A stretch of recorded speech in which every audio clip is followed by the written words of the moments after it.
Paula G. Voice, a.k.a. Lady Wisdom After Midnight. What keeps you going? Our lifestyles have changed greatly since the beginning of this worldwide pandemic. And prior to the pandemic, we all had something that kept us in the game. We all had that one thing or things that kept us going. For me, it was my weekly training sessions with my personal trainer. Many of you may have viewed my weekly posts, and based on your comments, you all seem to find great pleasure in watching me get pounded by my trainer. Seriously though, those workouts kept me balanced and were also a great stress reliever. Then the world shut down. The gym shut down. The very thing that kept me going was gone. Now granted, I know that some of you may be thinking, okay, work out on your own at home. That's true. But the discipline to do so at the same level of intensity is not always there. The main point of a personal trainer is the accountability and the push to get it done. In the absence of that, workouts waver, intensity wavers. The next thing you know, I'm scratching my head trying to figure out when was the last time I worked out. It raised the question, what will it take to keep me going through this season? What will it take for me to not lose all that I have gained physically simply because my accountability and motivation is gone? You can plug in whatever it was that kept you going. You can plug in the reasons that you may have wavered. So now we are all at the point of, okay, let's figure this out. We all come to the table with different experiences that shape our perspective, self-discipline, and outlook. So therefore, we have to start from that vantage point. What will it take to implement self-discipline? What will it take to motivate you? I suggest just a few things. Stagnancy.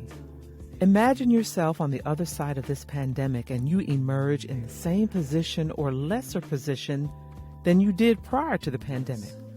Creativity.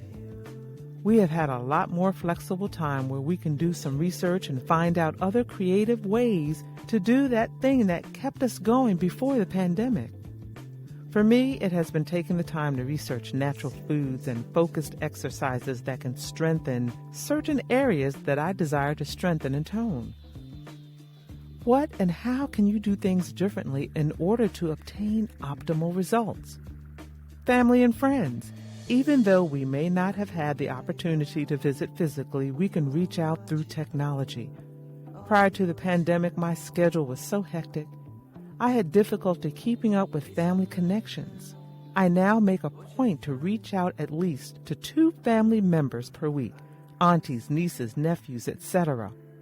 Not only do I reach out, but I'm sure to have engaging conversations or video chats. I had discovered that since the world has slowed down, our conversations have been quite revealing. It's amazing how you can learn so much about your extended family members. Previously, your encounters were in passing and you didn't really go into depth as to what has been occurring in their lives. Then there's spring cleaning. Yes, I know this may seem like a strange one. However, sometimes in the process, we regain a new sense of self as we go through our belongings and we see how far we have come. I recently posted an excerpt from my book that highlighted a near-fatal car accident from years ago. Some criticize me for bringing it up every year, but it is an annual motivator that keeps me going. This is one of the rare occasions where recalling a past experience can be a motivator. You may have heard the old church song, "When I look back over my life and I think things over, I can truly say that I've been blessed. I've got a testimony." Let me share this experience that when I reflect on it and think about what could have been, I am motivated to do greatness daily. November 10th, 2004, I was on my way to Borders, that was a bookstore that was open at the time, to do some work on an assignment for my graduate class. Courtney, my youngest daughter, and her drums were normally with me during that time of day. However, she had an after-school practice that particular day, so she and her drums were still at school, and this will be significant in a minute. I was about 3 blocks from the bookstore at a stoplight waiting for the light to change, and I was in a Nissan Altima, which was a relatively small vehicle at the time. But way in the distance, I could see a vehicle approaching behind me, but didn't pay much attention. I assumed they would slow down and stop behind me. They were moving at a high rate of speed, but who doesn't on that particular parkway? It has been known to be the site of late-night drag racing by fearless teenagers. A few seconds later, I looked up again and I saw the grill of a Yukon SUV coming through the back window of my car. Remember I mentioned that Courtney and her tenor drums, quads, were usually with me in the car? I remember being banged and spun around like I was in the bumper car ride at the carnival. When the car finally came to a stop, my head felt like it was trying to explode. The pain was indescribable. I was struggling for coherency. I couldn't move and was wondering where the water was coming from that was streaming down from the top of my head. I tried to wipe it away so I could see. My hands were completely red as I wiped the water away.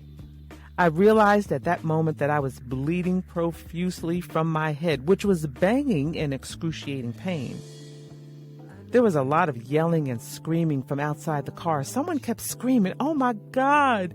And that scared me because I just knew one of my limbs must have been lying out in the pavement, and that is why she was screaming, "Oh my God!" at the top of her lungs. Someone took hold of my hand that was covered in blood. All I remember was him saying his name, JT, and that everything was going to be all right. Never saw or heard that man again, but I was so grateful for his calming effect. I honestly believe I would have gone into shock from the pain coming from my head. Also, the thought that I must have lost a limb because the "oh my God" woman was on her 50th "oh my God." Firemen were on top of the car cutting away the roof. My seatbelt was cut off by a paramedic. A flat board was placed behind me and my head was strapped in a stationary manner. Amidst the loud drill of the jaws of life, the yelling and the screaming and the sirens, a paramedic and JT were doing their best to keep me calm. I was in unbearable pain. Panic and shock were setting in. Pain shot through my body as they were trying to remove me from the car. I felt like I was going in and out of consciousness. It was a cold November day, and I recall the paramedics having to cut my clothes off so they could determine if I were bleeding elsewhere or what other injuries were present. I'm shivering on a stretcher in the middle of the street in nothing but my underwear. And all I could think about was what your mama used to tell you: you better wear clean underwear in case you get in a car accident. Why is mama always right? Okay, so the underwear was clean, but my major concern at that moment was, am I matching? Did I put on a matching bra and panty set? Don't judge me. Ladies, you know you would be thinking the same thing. Now that is a true oh my God moment. But fortunately, I was matching. It's interesting the things you think of in a crisis. I think sometimes that is your mind's way of survival, distracting you from the crisis at hand. I remember JT's voice. He was very irritated, saying to the paramedics, "Can't you cover her up?" Someone eventually covered me and I was placed into the ambulance. It was at that moment that my thoughts shifted from the underwear to the realization that I did indeed have all my limbs. Then I got angry at that woman continuously screaming, "Oh my God!" What was she screaming about? I had all my limbs. The reason behind her screams was later revealed. It was not until a few weeks later I learned that my car was the first of 11 vehicles hit by that same SUV. The police report indicated that the SUV hit the rear of my car at 85 miles per hour. Insurance companies can be a bit insensitive at times. Since I was alone and in the midst of a divorce, I did not have my spouse to take care of certain things. Therefore, I had to find someone willing to take me to the junkyard to claim my car. Still broken, bandaged, dizzy, and weak, I managed to get a ride to the junkyard. That was a long ride, figuratively speaking, because that was the first time I had been in a car since the accident. Panic hit. Nausea and dizziness hit. Upon arrival, I visually searched for my vehicle as I couldn't walk extremely far at all. As I looked, I could see the expression on the person's face who gave me a ride to the junkyard. I was instructed to look to my right. As I did, I nearly collapsed. The entire back of the vehicle was shattered. The roof was bent and caved in, and the only part of the car that was somewhat intact was the driver's seat. The car was barely recognizable. There's a saying that God places a hedge of protection around us, and I associate a hedge with a yard space. Hedges usually surround the property line of a home. God did not place a hedge of protection around me. He held me in the palm of his hands.